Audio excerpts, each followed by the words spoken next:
Salut à tous, j'espère que vous allez bien. Salut chers parents, salut chers enfants, j'espère que vous êtes au top, que vous avez la forme et j'espère aussi que tout se passe bien pour vous. Alors, comme vous voyez déjà dans la miniature, on va parler de confiance en soi, les enfants. Alors, pour ceux qui me suivent sur les réseaux sociaux, pour ceux qui me suivent sur Parfaire son monde, Parfaire séduction, là, je parle pour les parents, savent que je parle beaucoup de confiance en soi, d'estime de soi et tout le tralala. Donc, c'est sûr que vous avez une idée de ce que je vais vous parler. Donc là, je vais parler en faveur des enfants. Alors, on sait tous que la confiance en soi, c'est la capacité à se sentir capable, digne et à croire en ses forces, même quand les autres nous regardent ou même quand la situation est difficile. Pour les enfants et les adolescents, la confiance en soi, c'est quelque chose de différent. C'est quelque chose qui doit se travailler quotidiennement. C'est comme un muscle. Ça se travaille. C'est pas quelque chose qu'on va transmettre à l'enfant comme une baguette magique, avec une baguette magique comme ça. Non, c'est quelque chose qui se travaille quotidiennement, au jour le jour. Détrompez-vous, la confiance en soi, c'est pas un don que l'on a ou que l'on n'a pas. Voilà, elle a confiance en elle, elle a ce don, il n'a pas confiance en lui, il n'a pas ce don. Non, c'est pas un don. C'est quelque chose qui se travaille comme un muscle. C'est comme vous faites du sport à l'école. C'est très important de le savoir. Maintenant, c'est sûr que vous vous demandez c'est quoi la confiance en soi. Je vais vous donner une petite définition afin que vous puissiez comprendre c'est quoi la confiance en soi. Eh bien, la confiance en soi, c'est savoir que tu peux essayer même si tu n'es pas parfait. La confiance en soi, c'est aussi oser dire ce que tu penses, demander de l'aide, dire non quand c'est important.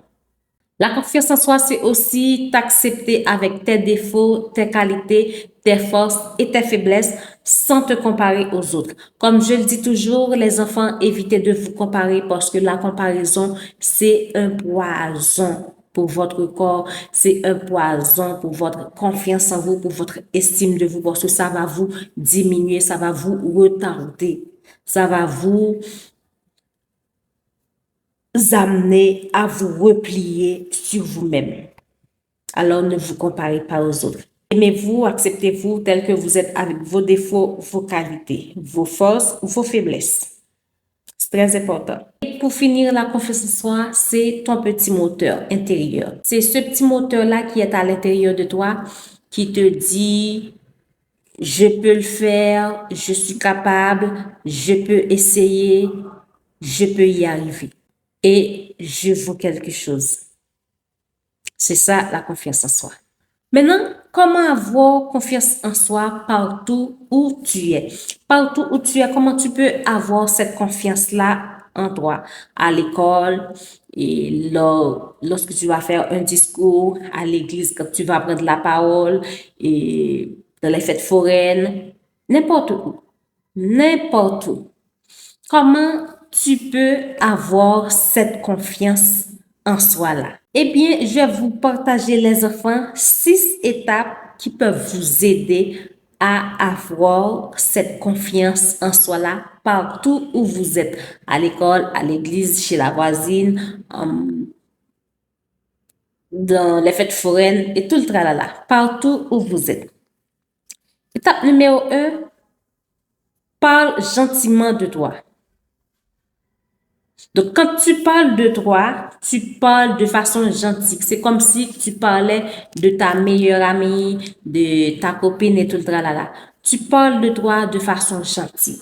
Ce que vous allez faire, premièrement, vous allez remplacer les phrases négatives comme je suis nul, je suis laid, je suis bon à rien par des phrases positives comme je suis capable, je suis douée, je suis belle et tout le tralala. Donc, les phrases méchantes, les phrases négatives, vous allez les remplacer par des phrases gentilles, par des phrases positives. C'est très important. Deuxième chose que vous pouvez faire, je vais vous proposer un exercice. Chaque jour, vous pouvez dire à voix haute quelque chose que vous aimez chez vous. Par exemple, vous dites, vous aimez votre physique. J'aime mon corps. J'aime ma bouche. J'aime mes yeux. J'aime mes mains. J'aime mes pieds. J'aime mes doigts. Chaque jour, vous prenez l'habitude de dire à voix haute quelque chose que vous aimez chez vous. Ça augmente la confiance en soi. C'est très important, les enfants. Deuxième étape. Deuxième étape, faites des petites réussites chaque jour. Comment vous allez faire ces petites réussites chaque jour? Je vais vous expliquer ce que vous allez faire. Vous allez répondre en classe. Quand votre professeur pose une question, répondez. Vous allez donner votre avis. Quand le professeur demande quelque chose, donnez votre avis. Il a compris le texte, donnez votre avis, ce que vous avez compris. Répondez aux questions, donnez votre avis, posez des questions. C'est l'étape numéro 2 qui peut vous aider à avoir cette confiance en vous partout où vous êtes. Autre chose que vous pouvez faire, vous pouvez aussi essayer un nouveau sport. C'est vrai que vous faites du sport à l'école, mais essayez un nouveau sport. Un sport qui ne portera pas préjudice à votre corps. C'est très important. Pas un sport que les adultes font, mais un sport qui ne portera pas préjudice à votre corps. Autre chose que vous pouvez faire, prenez la décision de parler à un nouveau élève ou à quelqu'un dans votre classe que vous n'aviez pas adressé la parole, qui n'est pas, c'est pas que vous êtes l'ennemi de cet enfant-là, mais qui n'est pas dans votre cercle d'amis. Prenez l'habitude de, par exemple, lui demander comment il va, comment il a passé la journée ou comment a été le week-end. Entamer de nouvelles conversations. Bien sûr, comme je le dis toujours, vous devriez surveiller, vous devriez prêter attention à qui vous allez adresser la parole. Si c'est un enfant toxique, méchant, méfiez-vous. Il faut savoir que chaque petit succès renforce la confiance en soi. Par exemple, cette semaine, vous avez pris la décision de poser des questions en classe, c'est un succès. Vous avez répondu aux questions, encore du succès. Vous avez pratiqué un nouveau sport, du succès. Vous avez pris la décision de parler à quelqu'un de nouveau. Ça, c'est encore du succès. C'est très, très, très, très, très important. C'est comme si vous êtes en train de remplir votre cagnotte de confiance en soi. Mettez dans votre tête, c'est comme votre tirelire de confiance en soi. Et puis, à chaque fois que vous augmentez une pièce, c'est une confiance en soi. Une autre pièce, confiance en soi. Une autre pièce, confiance en soi. Essayez de le voir comme ça. C'est très important. Ça va vous aider, les enfants. Troisième étape, apprenez à connaître vos forces. Ce que vous allez faire, vous allez dans votre journal, dans votre carnet de secrets, vous allez faire une liste de 3 talents que vous avez ou 3 qualités. 3 talents, par exemple, je sais danser, je sais dessiner, je sais faire ci, les talents. Ou 3 qualités, par exemple, je suis patient, je suis gentil, je suis compréhensif ou compréhensive. Donc, je vous donne la différence entre talent et qualité. Des tas de choses comme ça. C'est très important. Donc, dans votre carnet de secrets, écrivez 3 talents ou 3 qualités que vous avez. Ou si vous voulez, vous pouvez écrire 3 talents que vous avez et 3 qualités que vous avez. C'est à vous de voir. L'important, c'est de faire en sorte d'avoir votre confiance en soi au top. Très important. Ce qui est positif lorsque vous les écrivez dans votre carnet de secrets, en les écrivant et aussi en les réalisant, que ce soit l'enfant ou l'adolescent, il va se rendre compte qu'il a quelque chose de bon à offrir. Quand vous faites ça, les enfants, vous écrivez vos talents, vos qualités dans votre carnet secret. Que vous soyez un enfant ou un adolescent, vous allez comprendre que vous avez quelque chose de positif à donner aux autres. C'est très important. Vous allez savoir que vous avez quelque chose de bon chez vous. C'est très important. Quatrième étape, c'est accepter l'erreur comme un professeur. Pour ça, les parents, c'est important aussi. Quand l'enfant fait une erreur, vous le grondez, bon, je comprends, ça va dépendre de l'erreur. C'est vrai. Ça va dépendre de l'erreur. Par exemple, si c'est quelque chose, vous n'arrêtez pas de le reprimander, je peux comprendre, arrive un moment, vous criez. Il n'y a aucun problème, ça, je comprends. Mais essayez de ne pas trop punir l'enfant à n'importe quelle erreur. Voilà, c'est punition, vous le fouettez. Non. Et vous, les enfants de votre côté, acceptez l'erreur comme un professeur. C'est comme si vous faites une erreur là et le professeur, il accepte, il vous corrige. Il vous gronde pas, il vous punit pas, bien que ça va dépendre de l'erreur, mais il vous corrige. Acceptez l'erreur. Ne soyez pas trop dur envers vous. Et aussi, chers parents, ne soyez pas trop durs envers les enfants. Ce que vous devriez comprendre, chers parents, lorsque votre enfant il fait une erreur, expliquez-lui que tout le monde peut se tromper et que chaque erreur est une leçon et que ça ne veut pas dire que il est nul, il est bon à rien. Et vous, les enfants de votre côté, ne soyez pas trop durs envers vous. Sachez que l'erreur, c'est une expérience. Ça ne veut pas dire que vous êtes nul, que vous êtes paresseux, que vous êtes bon à rien. Non. Sachez que tout le monde peut faire des erreurs et que les erreurs nous aident à apprendre, à mieux faire les choses. Mais qu'on n'est pas nul, qu'on n'est pas bon à rien. C'est très important de le savoir. Cinquième étape. Se choisir un cercle de soutien.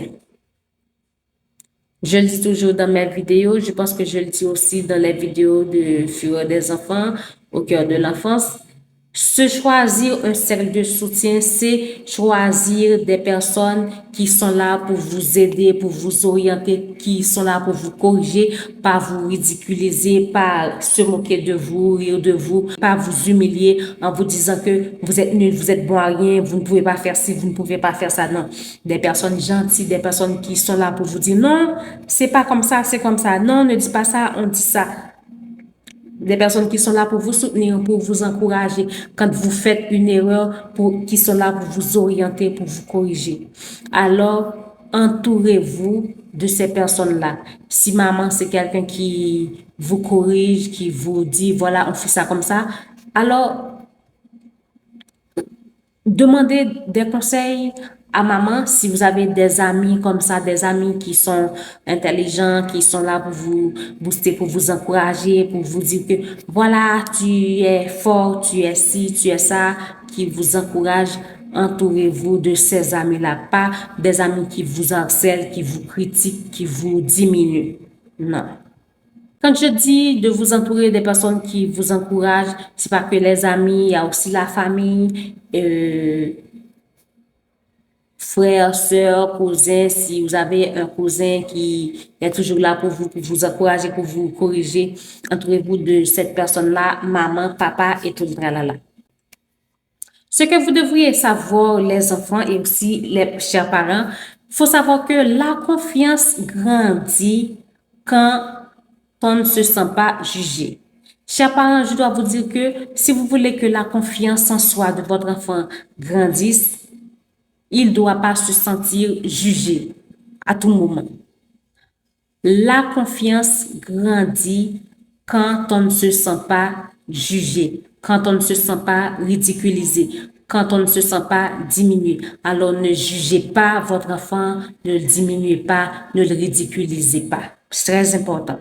Sixième étape pour finir, c'est pratiquer la présence mentale. Pratiquer la présence mentale, c'est quoi? C'est apprendre à respirer calmement. C'est quelque chose que vous faites toujours, mais vous ne savez pas. Donc, par exemple, quand vous allez faire un devoir ou quand vous allez réciter, OK, vous prenez une profonde respiration. C'est comme si mentalement, vous vous disposez. C'est ça. Et pour ajouter, lorsque, par exemple, vous allez prendre la parole, vous allez réciter, vous allez faire quoi que ce soit, vous prenez une grande respiration et dans votre tête, vous dites, je suis capable, je suis ici, je suis moi, je peux y arriver.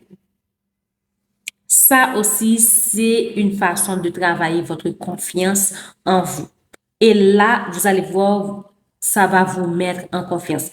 Ces petites phrases-là vont vous mettre en confiance. C'est très important, les enfants. Quand vous faites ça, vous prenez une grande respiration, une profonde respiration. Cela vous aide à ne pas paniquer en présence des autres. Vous n'allez pas être stressé. C'est comme si on vous dit debout. Vous sursautez, voilà, vous perdez le contrôle. Non. Vous prenez une grande respiration, peu importe, sursauter ou pas. Vous prenez une grande respiration et là, déjà, vous êtes détendu. Ça va vous aider à ne pas paniquer en présence des autres. Ça va vous aider à vous sentir stable, bien dans votre peau. Et troisièmement, vous allez vous sentir plus sûr de vous. 1. La respiration profonde va vous aider à ne pas paniquer en présence des autres. 2. Ça va vous aider à vous sentir plus stable. Et 3. Ça va vous aider à vous sentir plus sûr de vous. C'est très important, les enfants. Alors, c'était tout ce que j'avais envie de vous partager sur la confiance en soi, comment vous pouvez avoir cette confiance en soi que vous avez là partout où vous êtes, à l'école, à l'église, dans les fêtes, au mariage, tout le tralala, quand vous rencontrez un inconnu et tout le tralala. Donc, vous n'allez pas avoir peur de prendre la parole. J'espère que cette petite vidéo va vous aider. Je vais reprendre pour vous les 6 étapes et comment avoir confiance en soi partout où vous êtes. Étape numéro 1, parlez gentiment de vous. Étape numéro 2, faites de petites réussites chaque jour. Étape numéro 3, apprenez à connaître vos forces. Étape numéro 4, accepter l'erreur comme un professeur. Étape numéro 5, se choisir un cercle de soutien, c'est-à-dire s'entourer de personnes positives. Étape numéro 6 pour finir, pratiquer la présence mentale. C'est très important. J'espère que cette petite vidéo va vous aider, va vous booster. D'ici là, je vous dis à jeudi prochain pour une nouvelle vidéo. Bye bye. Et déjà, je vous dis bon week-end les enfants. Bye bye.